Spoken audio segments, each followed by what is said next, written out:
नमस्कार।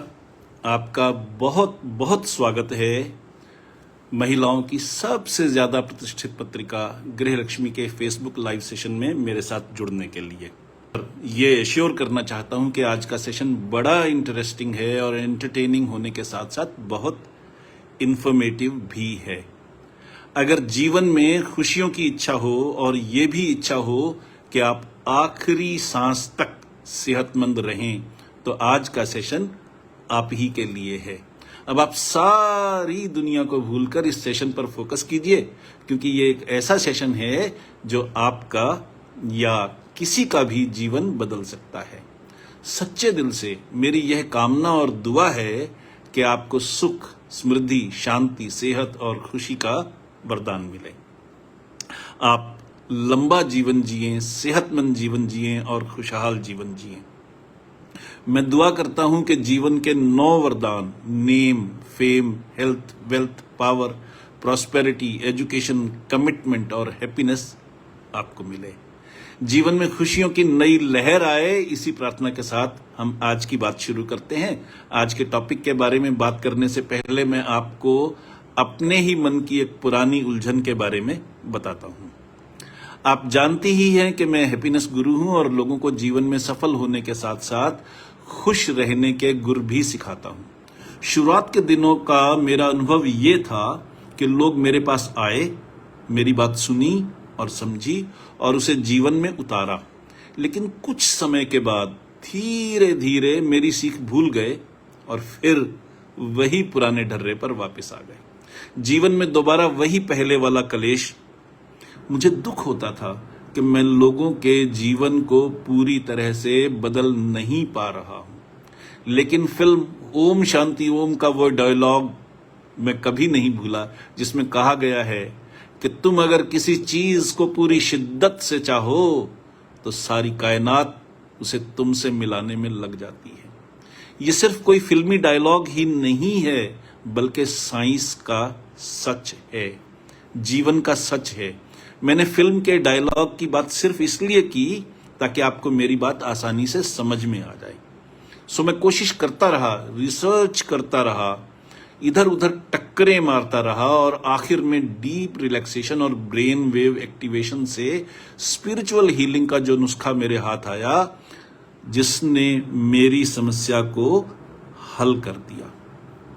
इस नुस्खे ने मेरी समस्या का हल ही नहीं किया, बल्कि मेरे हाथ में मानो अलादीन का चिराग ही दे डाला।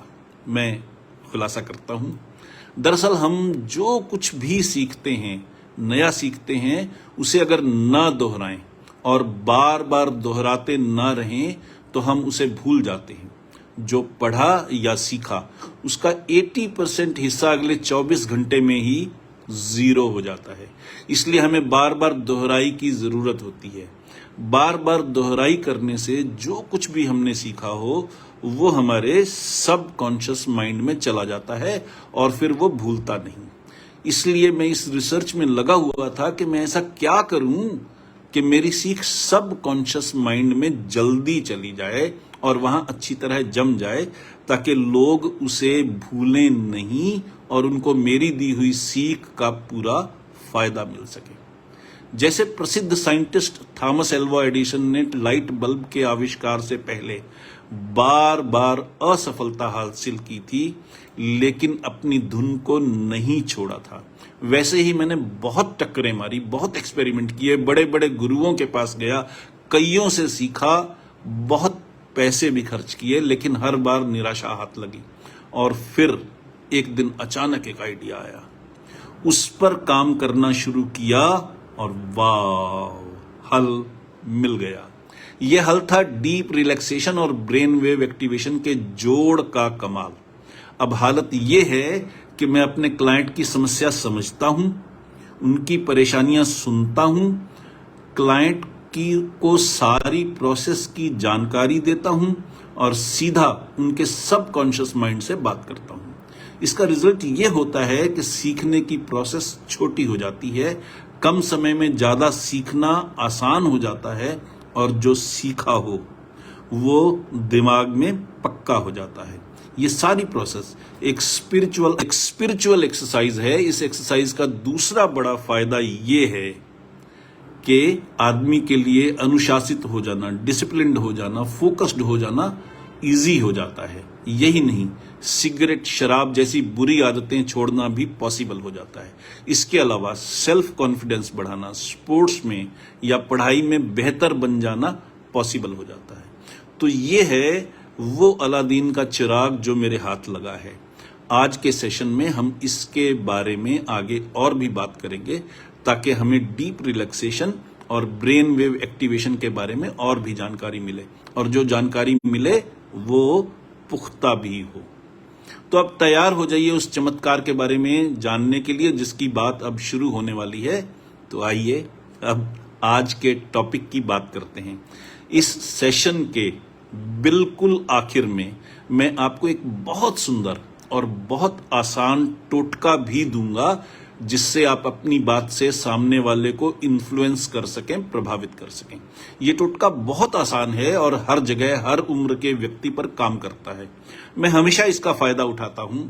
अब आप भी इसका फायदा ले सकेंगी। तो बनी रहिए मेरे साथ इस सेशन के आखिर तक। एक बार फिर आपका बहुत बहुत स्वागत है हमारे इस फेसबुक लाइव सेशन में। इस प्रोग्राम में हर हफ्ते रविवार को शाम 5 बजे हम एक नया टॉपिक लेकर हाजिर होते हैं। हमारा आज का टॉपिक है मन की मंजिलें। मैं हूं पीके खुराना। मैं एक हैप्पीनेस गुरु हूं, यानी मैं इस बात की काउंसलिंग करता हूं कि हम जीवन में सफल कैसे हों और सफलता के साथ साथ सच्ची खुशी कैसे हासिल करें। Holistic success coupled with genuine happiness. और इस प्रोसेस में मैं दिल से, दिमाग से, आत्मा से कूड़ा चुन लेता हूं। I am the rag picker of the soul. मैं आपको वो बताता हूं जो मेरे अपने जीवन में गुजरा है और उससे जो सीख मिली है। मैं बस वही शेयर करता हूं और इस उम्मीद में शेयर करता हूं कि मेरे जीवन से जो सीख मुझे इतने साल गंवा कर मिली है वो आपको तुरंत मिल जाए। और इसके लिए गृह लक्ष्मी की पूरी टीम का शुक्रगुजार होना चाहिए हमें कि गृह लक्ष्मी ने हमें एक ऐसा कारगर प्लेटफॉर्म दिया है जहां हम और आप इकट्ठे होकर एक दूसरे से सीख सकते हैं। मैं जीवन के वो सबक सिखाता हूं जिससे आप सब जीवन में आगे बढ़ सकें, सफल हो सकें। जॉब में हो तो प्रमोशन पा सकें और बिजनेस में हो तो बिजनेस और भी बढ़ा सकें। लेकिन मेरा काम यहीं खत्म नहीं होता।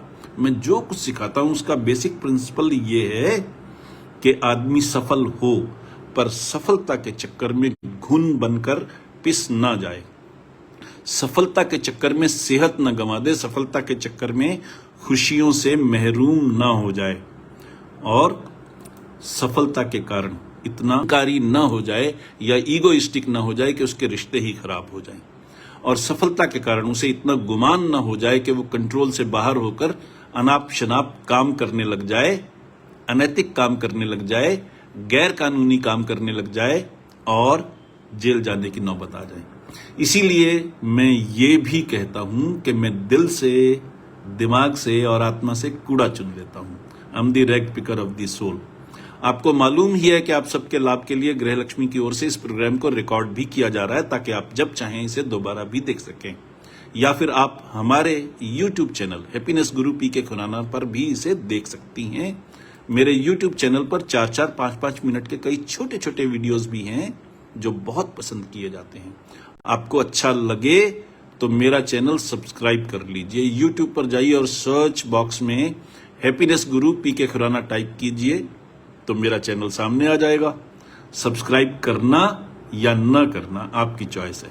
खैर, आइए अब आज के टॉपिक यानी मन की मंजिलें की बात करते हैं। मन क्या है? मन कुछ नहीं है और मन सब कुछ है ना गड़बड़ घोटाला?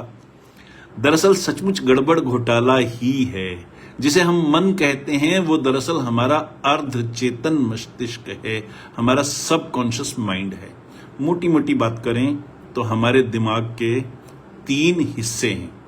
चेतन मस्तिष्क यानी कॉन्शियस माइंड, इसके बाद आता है अर्ध चेतन मस्तिष्क यानी सबकॉन्शियस माइंड, और इसके भी बाद आता है अचेतन मस्तिष्क यानी अनकॉन्शियस माइंड। पर ट्रांसलेशन की गड़बड़ियों के कारण हिंदुस्तान में लोग अर्धचेतन मस्तिष्क को अवचेतन मन कहते और मानते हैं। हालांकि इससे कोई बड़ा फर्क नहीं पड़ता, क्योंकि शब्द तो शब्द ही हैं। हमारा मतलब तो इस बात से है कि शब्द कुछ भी हो, हमें बात समझ में आनी चाहिए। पर इस बात से इनकार नहीं किया जा सकता कि हमारे देश में ज्यादातर लोग अर्ध चेतन मस्तिष्क और अचेतन मस्तिष्क का फर्क नहीं जानते, और अर्ध चेतन मस्तिष्क को भी यानी सब कॉन्शियस माइंड को भी अवचेतन मन के रूप में पहचानते हैं। यानी हम हिंदुस्तानी लोग जिसे अवचेतन मन या सब कॉन्शियस माइंड कहते हैं, वो असल में हमारा अर्ध चेतन मस्तिष्क है, सब कॉन्शियस माइंड है। हमारा दिमाग एक 3 मंजिले मकान के बराबर है, जिसकी एक मंजिल तो जमीन पर है, दिखाई देती है, और इसमें हवा और रोशनी आती रहती है। सूर्य भगवान की किरणों से यह प्रकाशित होता है, वरुण देवता इस पर बारिश करते हैं, और पवन देवता अपनी शीतल बयार से इसे तरोताजा बनाते हैं।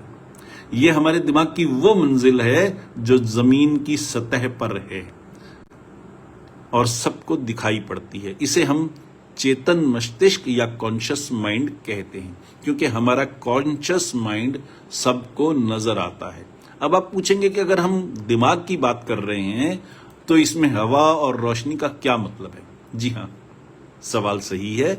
दरअसल इसका मतलब सिर्फ इतना सा है कि हम अपने दिन भर के काम का ऐसा हिस्सा कॉन्शियस माइंड से करते हैं जिसमें हमें लॉजिक लगाना हो, डिसीजन लेना हो, लेकिन ड्राइविंग करते वक्त गियर बदलना, स्पीड घटाना या बढ़ाना जैसे बार बार होने वाले काम सब कॉन्शियस माइंड से होते हैं।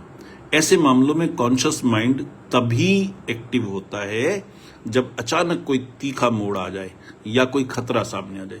इसीलिए एग्जाम्पल के तौर पर हमने कहा कि कॉन्शियस माइंड किसी 3 मंजिले मकान की उस मंजिल की तरह है जो जमीन पर है और सबको नजर आती है।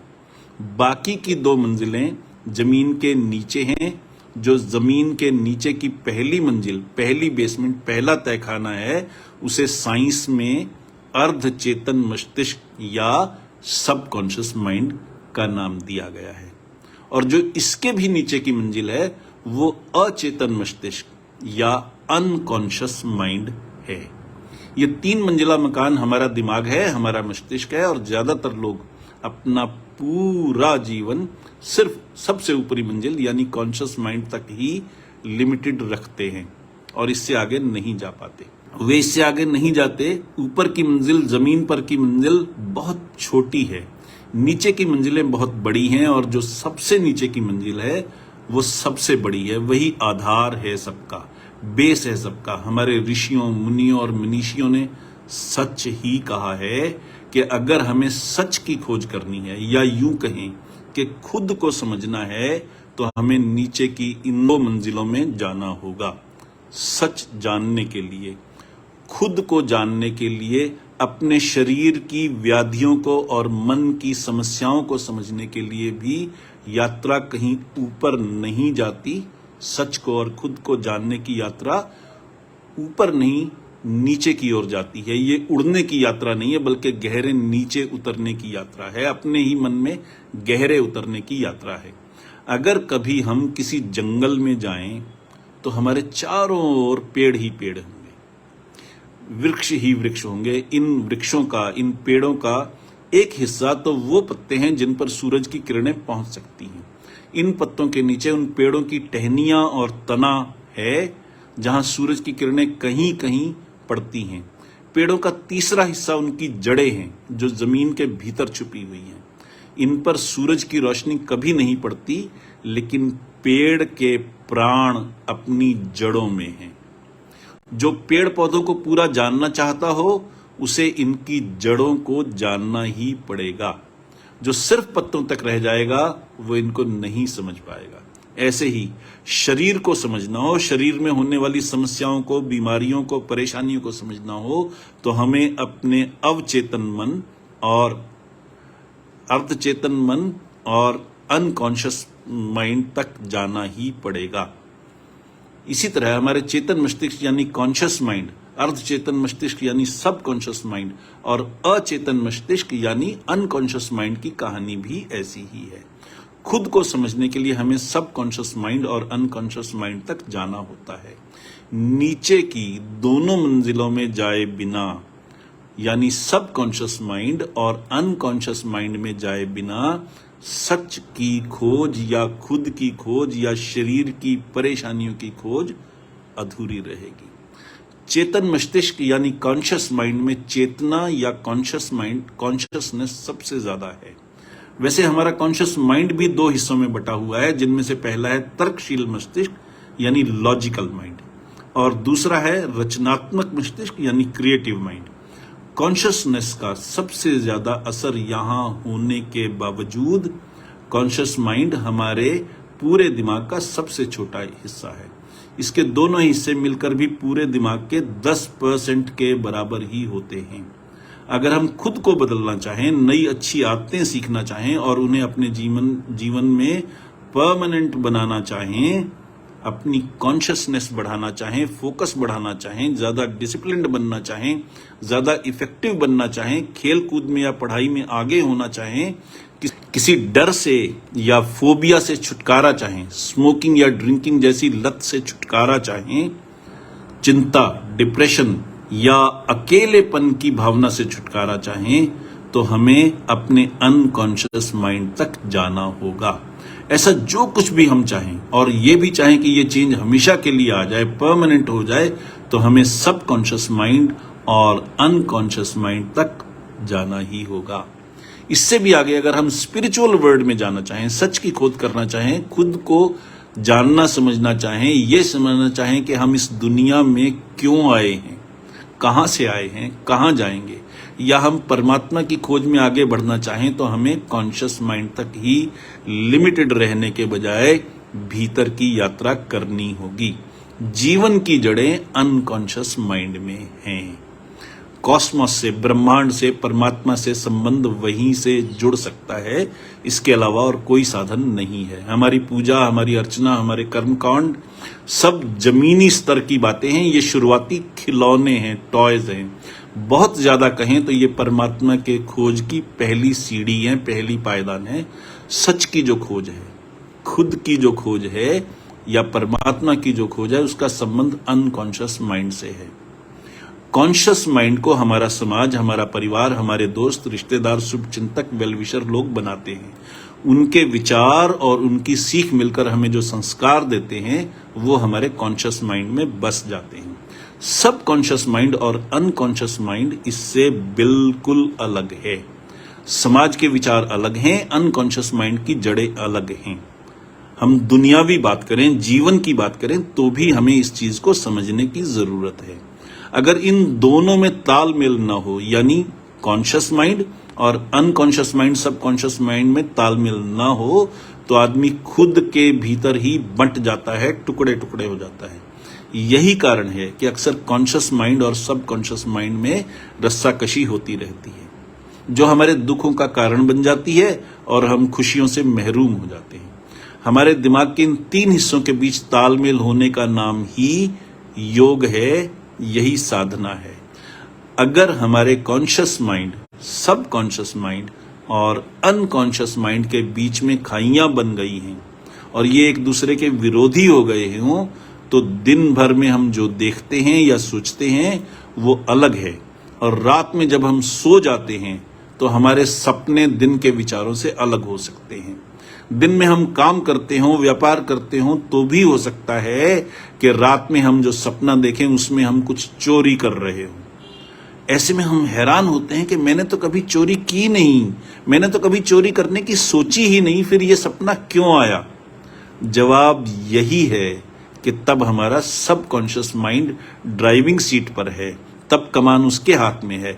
और अगर गहरे कोई वेदना, कोई दुख, कोई दर्द, कोई कमी है जो छुपी हुई है और हमें खटक रही है, तो वो सपने में उभर कर आएगी और हमें हैरान परेशान करती रहेगी। इस उलझन से बचने का एक ही रास्ता है कि हम भीतर की यात्रा करें, अपनी असली अवेयरनेस, अपनी असली रोशनी को समझें। अनकॉन्शियस माइंड हमारे कंप्यूटर की हार्ड डिस्क की तरह है, जहां सभी जन्मों की, पिछले जन्मों की याद भी छुपी हुई है। एक स्पिरिचुअल हीलर के रूप में जब मैं अपने पास आए लोगों की काउंसलिंग करता हूं, तो मैं उनके लिए उनके सबकॉन्शियस माइंड और अनकॉन्शियस माइंड के दरवाजे खोल देता हूं। वहां उनकी हर प्रॉब्लम का सॉल्यूशन मौजूद है। वहां वो अपनी प्रॉब्लम का सॉल्यूशन खुद ही खोज लेते हैं और उनकी हीलिंग हो जाती है। उनकी समस्या का इलाज हो जाता है डीप रिलैक्सेशन और ब्रेन वेव एक्टिवेशन टेक्निक के मेल से। ऐसा पॉसिबल है। एक प्राचीन विद्या है ये हमारे देश की। इसकी सही जानकारी ज्यादा लोगों को नहीं है, ज्यादा नहीं है। यही हमारे देश की उलझनों का कारण है। पर अब धीरे धीरे हम लोग अपनी पुरानी कल्चर से जुड़ रहे हैं, अपनी कल्चर को समझ रहे हैं और उसका फायदा भी उठा रहे हैं। और जब इस विद्या का, इस ज्ञान का परिचय ज्यादा लोगों से हो जाएगा तो बहुत सी हेल्थ प्रॉब्लम्स तो हल हो ही जाएंगी, बहुत से लड़ाई झगड़े भी खत्म हो जाएंगे। हम स्पिरिचुअलिटी की बात छोड़ भी दें, हम सच की खोज और परमात्मा की खोज के चक्कर में ना भी पड़ें, तो भी दुनियावी सफलता के लिए भी हमें सबकॉन्शियस माइंड और अनकॉन्शियस माइंड की वर्किंग को समझना होगा, उन तक पहुंचने का तरीका समझना होगा और उनसे दोस्ती करनी पड़ेगी। वरना हम जो सीखेंगे वो टेम्परेरी होगा। बहुत से लोग बहुत सी कोचिंग लेते हैं, ट्रेनिंग लेते हैं, पर उसे जीवन में नहीं उतार पाते या परमानेंटली नहीं उतार पाते। सैर करनी शुरू करी, महीने 2 महीने गए भी, दिल बड़ा खुश हुआ, पर फिर एक दिन बहुत थक गए और काम इतना था कि सोना भी देर से पॉसिबल हो सका, तो सवेरे देर से उठे। काम पर जाना तो था ही, सो सैर छूट गई, और छूट गई तो छूट गई। महीनों की मेहनत, महीनों का डिसिप्लिन एक ही दिन में छूमंतर हो गया, एक ही दिन में खत्म हो गया और हम उसी पुरानी रूटीन पर आ गए जिसके इलाज के लिए कोचिंग ली थी या ट्रेनिंग ली थी। डीप रिलैक्सेशन और ब्रेन वेव एक्टिवेशन उसी परेशानी का सबसे बढ़िया और पक्का इलाज है। इसके अलावा डीप रिलैक्सेशन और ब्रेन वेव एक्टिवेशन से हमारे शरीर की बहुत सी बीमारियों का इलाज भी हो जाता है, क्योंकि शरीर की बहुत सी बीमारियां भावनाओं को ठेस पहुंचने से, चिंता से या तनाव से, टेंशन से पैदा होती हैं। मान लीजिए कोई बच्चा बचपन में बहुत कमजोर था, पतला दुबला था, उसके साथी बच्चे उसे छेड़ते रहते थे, तंग करते रहते थे, मारते पीटते रहते थे और वो कुछ नहीं कर पाता था, तो बहुत पॉसिबल है कि उसमें सेल्फ कॉन्फिडेंस की कमी होगी, सेल्फ एस्टीम की कमी होगी, अपनी ही आंखों में अपनी वो इज्जत नहीं होगी उसकी जो होनी चाहिए, और आम लोगों के मुकाबले में वो जीवन में पीछे रहता चला जाएगा। इन सब के मेल से उसे जो टेंशन होगी वो शरीर के उस अंग को इंपैक्ट करेगी जो कमजोर है। ऐसे ही अगर कोई बच्चा पढ़ाई में कमजोर है और स्कूल में उसके साथी और उसके टीचर उसकी बेइज्जती करते रहते हैं, तो भी उसे जो टेंशन होगी वो शरीर के उस अंग को इंपैक्ट करेगी जो कमजोर है। अलग अलग आदमियों को अलग अलग बीमारी हो सकती है, पर कारण एक ही है। इसी तरह अगर किसी बच्चे की मां बचपन में ही भगवान को प्यारी हो गई और सौतेली मां आ गई, स्टेप मदर आ गई, और उसने बच्चे के साथ अच्छा व्यवहार नहीं किया, किसी परिवार में बच्चा ऐसा था जो तुतलाता था या हकलाता था और उसके भाई बहन उसे छेड़ते रहते थे, तो भी उसका असर बच्चे के पूरे जीवन पर पड़ता है। ऐसी सभी परेशानियों का इलाज भी पॉसिबल होता है डीप रिलैक्सेशन और ब्रेन वेव एक्टिवेशन टेक्निक से, और इसका असर भी परमानेंट होता है, क्योंकि इस टेक्निक से हम व्यक्ति के सबकॉन्शियस माइंड से होते हुए अनकॉन्शियस माइंड तक पहुंचकर उस ट्रॉमा का इलाज कर सकते हैं। मैं फिर दोहराऊंगा, इस सेशन के लास्ट में मैं आपको एक बहुत सुंदर टिप, बहुत सुंदर टूल दूंगा जिससे आप अपने सामने वाले खड़े किसी भी व्यक्ति को इन्फ्लुएंस कर सकें। तो मेरे साथ बनी रहिए। इस टेक्निक की डीप रिलैक्सेशन टेक्निक और ब्रेन वेव एक्टिवेशन टेक्निक की सबसे बड़ी खासियत यह है कि मैं सिर्फ एक गाइड के रूप में अपने क्लाइंट को उनके सबकॉन्शियस माइंड का रास्ता दिखाता हूं। व्यक्ति अपने सबकॉन्शियस माइंड में खुद जाता है, अनकॉन्शियस माइंड में खुद जाता है और अपनी जरूरत के काम भी खुद करता है, अपनी समस्याओं की जड़ भी खुद खोजता है और समस्याओं का सॉल्यूशन भी खुद खोजता है। मैं सिर्फ रास्ता दिखाता हूं, गाइड करता हूं और काम हो जाता है। ये एक मेंटल एक्सरसाइज है और इसमें दवाई का कोई रोल नहीं है। इसलिए किसी साइड इफेक्ट का भी कोई खतरा नहीं है। मुझे खुशी है कि अब जब मैं अपने किसी क्लाइंट का इलाज करता हूं तो वो परमानेंट होता है। इससे मेरी एक बड़ी उलझन दूर हो गई है, क्योंकि अब मैं समाज के लिए ज्यादा उपयोगी, ज्यादा यूजफुल हो गया हूं। मैं समाज के काम आ सकूं, इससे ज्यादा बड़ी खुशी और कुछ हो ही नहीं सकती। अब एक छोटा सा टोटका जो मैंने प्रॉमिस किया था, जब आप किसी से बात करें तो साथ में गिनती करती चलें कि उन्होंने कितनी बार आंखें झपकाई, पलकें झपकाई, कितनी बार ब्लिंक किया। इसको नोटिस करिए बात करते वक्त। अगर आप ऐसा करेंगी तो आपकी बात का असर कई गुना बढ़ जाएगा। आई रिपीट, आपकी बात का असर कई गुना बढ़ जाएगा। आजमा कर देखिए। आप किसी भी सिचुएशन में हो, किसी भी व्यक्ति के साथ बात कर रही हो, वो किसी भी उम्र का हो, हर व्यक्ति पर जो आपकी बात सुन रहा है इसका असर जरूर होगा। ये एक साइंटिफिक फैक्ट है। क्योंकि खुलासा करता हूं मैं, क्यों ऐसा होता है। क्योंकि बात करते वक्त जब आप उनकी पलकों के झपकने को गिन रही हैं तो आप उनकी आंखों में देखकर बात कर रही हैं, और जब हम सामने वाले की आंखों में देखकर बात करते हैं तो उस बात का असर 10 गुना 20 गुना बढ़ जाता है। ये साइंस और साइकोलॉजी मानती है। मैंने छोटा सा गुर दिया, इसका फायदा उठाइए। आखिर में मैं यही कहूंगा कि आप सबने इतने धीरज से मेरे साथ इतना समय गुजारा, इसके लिए दिल से शुक्रिया। आपके मन में कोई सवाल हो, कुछ पूछना हो, बताना हो या कोई सुझाव देना हो तो मुझे ईमेल कीजिए या व्हाट्सएप कीजिए। मेरी मेल आईडी है भी बहुत आसान। आप मुझसे मेरी मेल आईडी pkk@happinessguru.in पर संपर्क कर सकती हैं, या फिर हमारे नंबर 6284696674 पर व्हाट्सएप कीजिए। याद रखिए, सिर्फ व्हाट्सएप करना है, फोन नहीं करना। व्हाट्सएप करेंगी तो जवाब जरूर मिलेगा, और अगर बातचीत की जरूरत होगी तो दोनों की सुविधा के मुताबिक टाइम फिक्स कर लेंगे और बात भी हो जाएगी। इसके साथ ही आज के प्रोग्राम का टॉपिक मन की मंजिलें अब समाप्त होता है। पर आज के सेशन की समाप्ति से पहले मैं आप सबको याद दिलाना चाहता हूं कि हम सब अपने परिवार के हर मेंबर को खुश देखना चाहते हैं, सुखी देखना चाहते हैं, और ये चाहते हैं कि उनके जीवन में कोई कठिनाई न आए। तो फिर क्या ये अच्छा नहीं होगा कि इस सेशन का लिंक अपने हर दोस्त, मित्र, रिश्तेदार को फॉरवर्ड करें, ताकि उनका जीवन भी सुखी हो जाए, खुशियों वाला हो जाए। मुझे मालूम है कि इस सेशन के लिंक को कई बार फॉरवर्ड किया जाएगा। बहुत से व्यूअर्स इससे फायदा उठाएंगे और जीवन की नई ऊंचाइयों तक पहुंचेंगे। तो बस फिर लिंक देखिए और फॉरवर्ड करती रहिए। इसके साथ ही अब अपने होस्ट हैप्पीनेस गुरु पीके खुराना को इजाजत दीजिए। अगले हफ्ते रविवार को शाम 5 बजे फिर मिलते हैं एक नए टॉपिक के साथ। तब तक के लिए खुश रहिए, स्वस्थ रहिए और जीवन का आनंद लीजिए। नमस्कार।